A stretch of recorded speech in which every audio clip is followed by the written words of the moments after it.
Street Dash. My name is JT Morse. I'm David Gibson. All right. So to give you a brief overview, so the core of our game follows our main character, and his name is Wally, and he's a young investor on Wall Street. And essentially, within this game, it's going to be an investment strategy game that allows you to buy and sell in-game assets in order to achieve capital gains and grow your net worth. And one of the interesting things about this game is that in order to buy and sell stocks, you actually have to physically move around the map and purchase and sell the actual stocks themselves. So in doing this, you need to be able to dodge other obstacles, which in this case are other investors on the trading floor. And one of the main things we want our players to be able to do is be able to balance their long-term and short-term investments. So the way we have this laid out is in Pseudo 2.5D. And one of the main reasons for this is that we want to be able to strike a balance between strategy and action. And at a fundamental level, we really want this game to be educational, especially for those who are new or have little experience with investing. And three of the main games that really gave us inspiration were Lemonade Tycoon, Wall Street Survivor, and Diner Dash. And for those of you who've played Lemonade Tycoon before, it's often presented to younger people in order to give them kind of the basics of basic accounting and financial reporting. And much like the game Wall Street Survivor, within this game you can buy and sell fictional assets in order to achieve capital gains. But unlike that game, we really wanted the player to be physically moving around the map. And for that, we drew a lot of inspiration from Diner Dash, which is not quite top-down, but not really quite side-facing 2D. So it's more of like a pseudo 2.5D.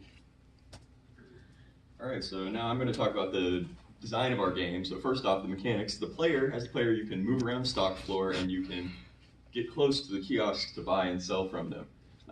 We have really simple controls for this. You just use A to buy, S to sell, and arrow keys to move around.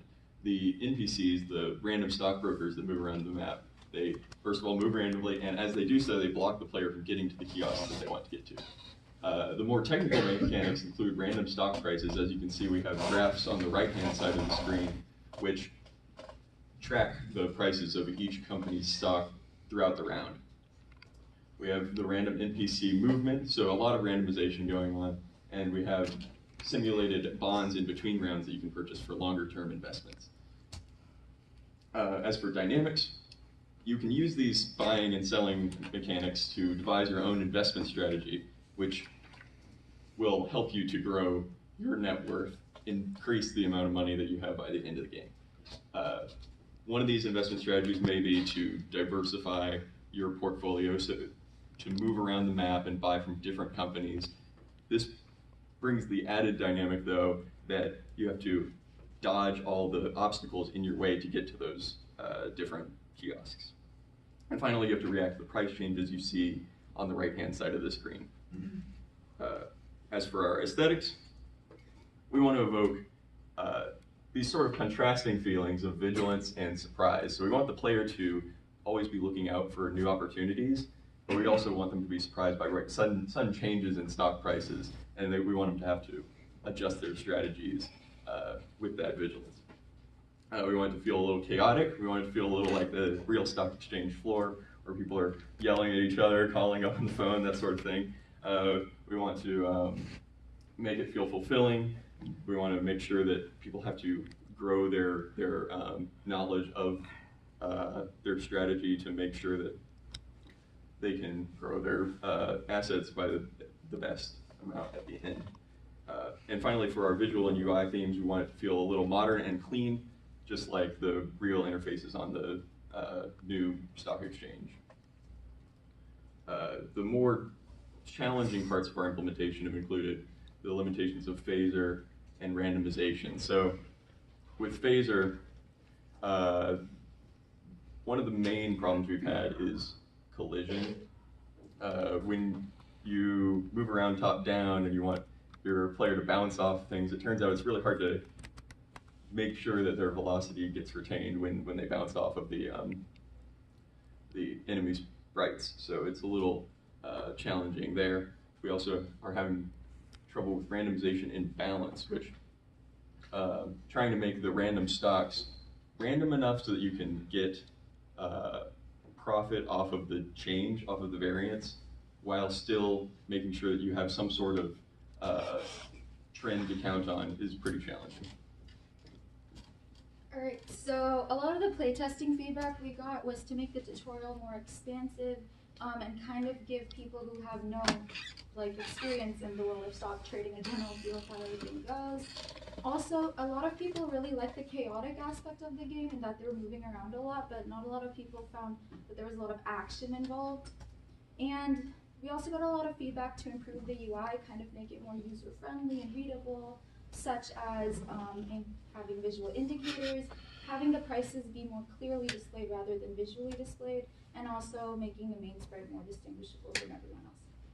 So our group strengths, we all come from very different backgrounds. I'm a science major, David has a lot of software experience, and JT is really good at math, so that's allowed us to have a lot of ideas and creativity go into this game, and because of that, we've been pretty successful in that aspect. Our weaknesses, initially communication was really bad. We kind of all assumed that the other was going to do something.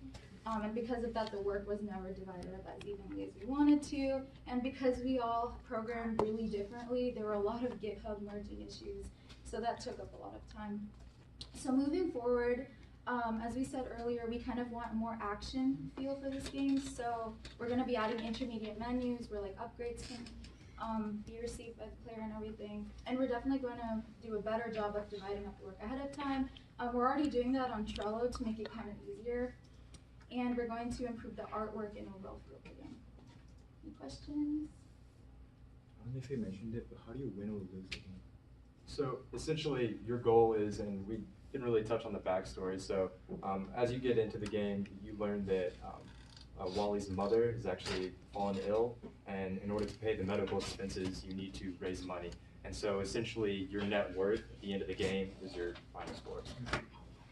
We have a high score system that's saved locally that you can use to keep track of how well you've done in past rounds. So if you don't get enough money, Wally's mom dies? No comment. So the way we have it set up right now, it's just a high score system, so you just get a high score, but going into the future, one of the things we're thinking about is having cutoff prices to where you can continue playing if you reach this benchmark. If not, it's kind of game over and that's what you end at, but we're still kind of in the process of working through that. Do you have medical bills was a milestone? I need to know if I'm able to save her or not. What are you waiting on?